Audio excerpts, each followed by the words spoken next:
जय हिंद दोस्तों film industry का सबसे बड़ा पुरस्कार दादा साहब फाल्के पुरस्कार 2022 में किसे दिया जाएगा, इसकी घोषणा हो चुकी है। तो दोस्तों आज के इस वीडियो में हम दादा साहब फाल्के पुरस्कार से जितने भी क्वेश्चन आपके एग्जाम में बन सकते हैं उन सभी को डिस्कस करेंगे। और दोस्तों सभी क्वेश्चन को हम बिल्कुल डिटेल में विथ एक्स्ट्रा फैक्ट के साथ में डिस्कस करेंगे। तो चलिए दोस्तों बिना किसी देरी के शुरुआत कर लेते हैं नंबर फर्स्ट क्वेश्चन से। पहला हमारा क्वेश्चन है 2022 में दिया जाने वाला दादा साहब फाल्के पुरस्कार का कौन सा संस्करण है। तो 2022 में इसका कौन सा संस्करण है दोस्तों, यदि आपको पहले से किसी क्वेश्चन का आंसर पता है तो वीडियो को पॉज करके अपना आंसर जरूर लगाएं। तो 2022 में दादा साहब फाल्के पुरस्कार का 52वां संस्करण है। ओके, चलिए नंबर सेकंड क्वेश्चन की हम बात करें और नंबर सेकंड हमारा क्वेश्चन है 52वें दादा साहब फाल्के पुरस्कार 2022 से किसे सम्मानित किया गया। दोस्तों 52वां दादा साहब फाल्के पुरस्कार जो है ये बॉलीवुड की प्रसिद्ध अभिनेत्री आशा पारेख के लिए दिया गया है। ओके, ए ऑप्शन हमारा करेक्ट आंसर हो जाएगा। अब दोस्तों ये जो अवार्ड है ये आशा पारेख के लिए दिया गया है। तो आशा पारेख से स्टैटिक जीके के जितने भी क्वेश्चन बनते हैं उन सभी को हम डिस्कस कर लेते हैं। आशा पारेख कौन है, तो यह एक बॉलीवुड अभिनेत्री, ये फिल्म निर्माता और फिल्म निर्देशक हैं। ठीक है, ये बॉलीवुड अभिनेत्री हैं, फिल्म निर्माता भी हैं और फिल्म निर्देशक भी हैं। इनका जन्म 2 अक्टूबर 1942 को हुआ था और कहाँ पर हुआ था, कर्नाटक में इनका जन्म हुआ था। ये 1998 से लगाकर 2001 तक केंद्रीय फिल्म प्रमाणन बोर्ड की प्रमुख भी रह चुकी हैं। ठीक है, और इनको 1992 में पद्मश्री से सम्मानित किया गया था। और आशा पारेख जो हैं ये दादा साहब फाल्के पुरस्कार पाने वाली 7वीं महिला बन गई हैं। ठीक है, यानी कि इनसे पहले 6 महिलाएं और ये पुरस्कार जीत चुकी हैं। ठीक है, तो चलिए दोस्तों नेक्स्ट क्वेश्चन की बात करें उससे पहले आप लोगों के लिए एक बहुत ही बड़ी गुड न्यूज़ है कि अब तक का यदि आपको अपडेट करंट अफेयर्स पढ़ना है, ठीक है, तो हमारी आज तक की करंट अफेयर्स की अपडेट ई बुक लॉन्च हो गई है 2022 की अर्थवार्षिकी वाली, यानी कि जनवरी 2022 से। और अब तक का डिटेल करंट अफेयर्स और टॉपिक वाइज करंट अफेयर्स पढ़ना है तो आप हमारी ये वाली ई बुक बाय कर सकते हैं। और यदि आपको पिछले 20 से 24 महीने का, ठीक है, यानी कि लगभग 2 सालों का करंट अफेयर्स पढ़ना है तो आप हमारी जनवरी 2021 से और अब तक वाली करंट अफेयर्स की ई बुक को बाय कर सकते हैं। इस ई बुक में 60 से ज़्यादा तो टॉपिक आपको मिल जाएंगे, ट्रेंडिंग टॉपिक, ठीक है, जहां से क्वेश्चन एग्जाम में पूछे ही जाते हैं। इन ट्रेंडिंग टॉपिक के अलावा 1650 से ज़्यादा डिटेल एमसीक्यू मिल जाएंगे। नंबर ऑफ क्वेश्चन कितने रहेंगे, तो 6000 से ज़्यादा और डिटेल क्वेश्चन मिल जाएंगे आपको करंट अफेयर्स के। तो यदि आप अपने करंट अफेयर्स की स्टडी को बेहतरीन बनाना चाहते हैं तो दोनों ई बुक में से आप जिस ई बुक को चाहें उस ई बुक को बाय कर सकते हैं। दोनों ई बुक का लिंक आपको इसी वीडियो के डिस्क्रिप्शन में मिल जाएगा। तो चलिए दोस्तों नंबर थर्ड क्वेश्चन की बात करें तो 2022 में दिया जाने वाला दादा साहब फाल्के पुरस्कार किस वर्ष के लिए प्रदान किए जा रहे हैं। दोस्तों 2022 में ये जो दादा साहब फाल्के पुरस्कार दिए जा रहे हैं ये किस वर्ष के लिए दिए जा रहे हैं, ये 2020 के लिए दिए जा रहे हैं। ठीक है, ध्यान रखना ये 2020 के लिए दिए जा रहे हैं। तो बी ऑप्शन हमारा करेक्ट आंसर हो जाएगा। चलिए हम डिटेल की बात करें तो केंद्र सरकार के सूचना और प्रसारण मंत्रालय के द्वारा बॉलीवुड की मशहूर अभिनेत्री आशा पारेख को ये 52वां दादा साहब फाल्के पुरस्कार दिए जाने की घोषणा करी गई है। ठीक है, और ये किस वर्ष के लिए दिया गया है, तो इनको 2020 के लिए ये अवार्ड दिया गया है। इसी क्रम में हम नेक्स्ट क्वेश्चन की बात करेंगे कि 2019 के लिए 51वां दादा साहब फाल्के पुरस्कार 2021 में किसे दिया गया। तो मैंने अभी आपको बताया है कि 2022 में जो दादा साहब फाल्के पुरस्कार दिया गया है आशा पारेख को, ये 2020 के लिए दिया गया है। ठीक है, और 2021 में जो दिया गया था ये 2019 के लिए दिया गया था। और 2021 में जो दिया गया था 2019 के लिए ये किसको दिया गया था, तो ये रजनीकांत को दिया गया था। ओके, अच्छा, इसी क्रम में यदि पूछा जाए कि 2020 में जो दिया गया था ये किस वर्ष के लिए दिया गया होगा, 2018 के लिए। ठीक है, तो ये क्वेश्चन हमेशा पूछा जाएगा कि 2018 के लिए दादा साहब फाल्के पुरस्कार किसको दिया गया, तो 2018 के लिए। और कब दिया गया था, 2020 में। किसको दिया गया था, तो ये दिया गया था अमिताभ बच्चन के लिए। ठीक है, तो ये आपको ज़रूर याद रखना है। मैंने पिछले 3 सालों के आपको दादा साहब फाल्के पुरस्कार बताए हैं और तीनों याद रखना है क्योंकि कुछ भी एग्जाम में क्वेश्चन बन सकता है। चलिए नेक्स्ट वन की हम बात करें कि दादा साहब फाल्के पुरस्कार से जितने भी स्टैटिक जीके के क्वेश्चन बन सकते हैं उन सभी की हम बात कर लेते हैं। तो दादा साहब फाल्के पुरस्कार जो है ये किस क्षेत्र में दिया जाता है, तो दोस्तों ये भारतीय सिनेमा के विकास में उत्कृष्ट योगदान के लिए दिया जाता है। ओके, बी ऑप्शन हमारा करेक्ट आंसर हो जाएगा। और ये जो दादा साहब फाल्के अवार्ड है, ये फिल्म व सिनेमा जगत का सबसे बड़ा पुरस्कार है। ठीक है, अच्छा, ये तो हम बात कर रहे हैं भारत में। ठीक है, भारत में कौन सा है सबसे बड़ा पुरस्कार फिल्म जगत का? दादा साहब फाल्के पुरस्कार। यदि पूछा जाए कि फिल्म जगत में और पूरे विश्व का सर्वोच्च सम्मान कौन सा है, तो पूरे विश्व की यदि हम बात करें तो ऑस्कर अवार्ड जो है, ठीक है, ये सबसे बड़ा सम्मान है पूरे विश्व में फिल्म जगत का। ओके, नेक्स्ट वन की हम बात कर लेते हैं। तो दादा साहब फाल्के पुरस्कार किस वर्ष स्थापित किया गया था? तो इस पुरस्कार की जो स्थापना है ये 1969 में करी गई थी। कब करी गई थी? 1969 में। चलिए नेक्स्ट वन की हम बात करें तो दादा साहब फाल्के पुरस्कार जो है ये किस मंत्रालय के द्वारा दिया जाता है? तो दोस्तों ये जो है ये सूचना एवं प्रसारण मंत्रालय के द्वारा दिया जाता है। सी ऑप्शन करेक्ट आंसर हो जाएगा।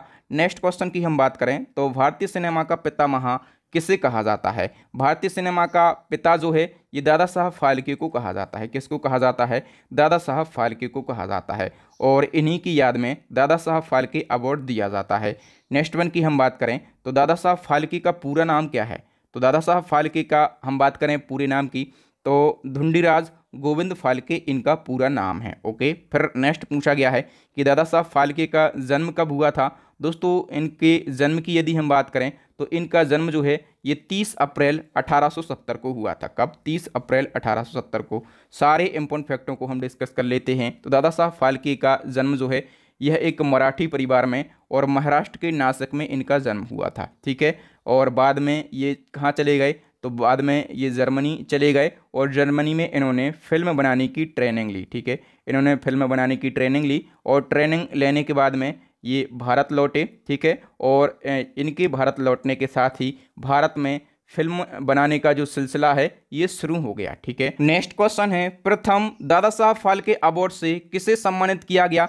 तो दोस्तों पहली बार दादा साहब फाल्के अवार्ड से सम्मानित किया गया था अभिनेत्री देविका रानी को। ओके, दादा साहब फाल्के पुरस्कार किस वर्ष स्थापित किया गया था? 1969 में। ठीक है, और इसी साल ये अवार्ड पहली बार किसको दिया गया था? देविका रानी के लिए दिया गया था। अच्छा, इसी क्रम में एक और क्वेश्चन आपके एग्जाम में पूछा जाता है कि मरणोपरांत दादा साहब फाल्के अवार्ड से सम्मानित होने वाले पहले व्यक्ति का नाम बताइए। तो मरणोपरांत पहली बार दादा साहब फाल्के अवार्ड जो है ये पृथ्वीराज कपूर के लिए दिया गया था। ठीक है, और इनको ये अवार्ड कब दिया गया था? 1971 में दिया गया था। हम नेक्स्ट वन की बात करें तो दादा साहब फाल्के पुरस्कार प्राप्तकर्ता को क्या क्या दिया जाता है?